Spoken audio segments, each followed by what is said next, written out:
Hi, English 10.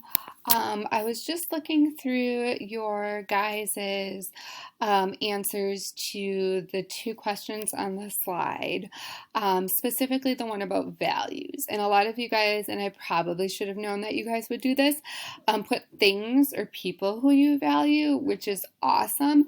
But what I'm looking for in this is actually like kind of like emotions or like almost like personality traits that you value, like trustworthiness, empathy, creativity, um, like communicative, things like that. So, to kind of give you guys some ideas of what I'm looking for, I did a screenshot that I put on Google Classroom that says examples of values so that you can go back and take a look at that for some of the other assignments. So hopefully that cleared that up a little bit. Obviously, I didn't take off points or anything because that's my own fault, but just wanted to kind of get you guys thinking about what I was actually going for with that. All right, bye.